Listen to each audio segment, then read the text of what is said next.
Finally दोस्तों power star Pawan Singh का एक नया शानदार जबरदस्त गाना पियर फराक वाली 2 गाना काफी ज्यादा ट्रेंड में आ चुका है और ये गाने को खूब ज्यादा लोग सर्च कर रहे हैं। गाने आप सभी को कब तक देखने को मिलने वाली है और कब देखने को मिलने वाली है और कौन से चैनल पे देखने को मिलने वाली है, इस वीडियो में बात करने वाले।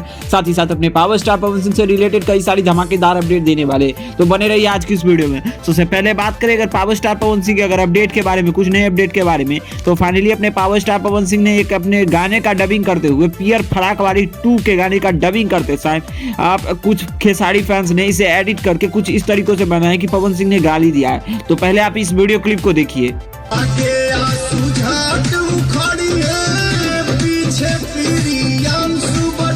वैसे कितने भी घटिया हो सकते हैं, इतने घटिया हो सकते हैं पवन सिंह के लिए गिराने के लिए खेसारी फैंस, ये मैंने कभी सोचा भी नहीं था। और ये पूरी तरीके से एडिट वीडियो है और आप सभी को बता दूं कि इसमें पवन सिंह का लिपसिंग भी मैच नहीं हो रहा है। इसके अलावा बात करें अगर पवन सिंह के अगर नेक्स्ट अपडेट की, तो फाइनली अपने पावर स्टार पवन सिंह का अभी लगातार जोरों शोरों से कई सारी गानों की शूटिंग किया जा रहा है और पावर स्टार पवन सिंह का कई धमाकेदार लुक्स आप सभी के बीच सामने आई है, जिस लुक्स को आप अपने स्क्रीन पे देख ही सकते हैं। और अपने power star Pawan Singh beard वाले लुक कटवा के पूरी तरीके से चिकने लग रहे हैं, जिसमें आप सभी अपना देख सकते हैं। खैर अपने पावर स्टार पवन सिंह से रिलेटेड यही कुछ अपडेट थी, बाकी और भी कुछ अपडेट देखने के लिए हमारे चैनल को सब्सक्राइब करिए ताकि बने रहिए आप सभी इस वीडियो के साथ। बाकी मिलते हैं इसी के साथ जल्द ही नए वीडियो के साथ। बाकी वीडियो पसंद आए तो इस वीडियो को लाइक करिए, चैनल को सब्सक्राइब करिए अपने पवन सिंह से जुड़ी हर एक जेन्युइन अपडेट पाने के लिए। तब तक मिलते हैं इसी के साथ। वीडियो देखने के लिए आप सभी का बहुत बहुत धन्यवाद। जय हिंद, जय भोजपुरिया समाज।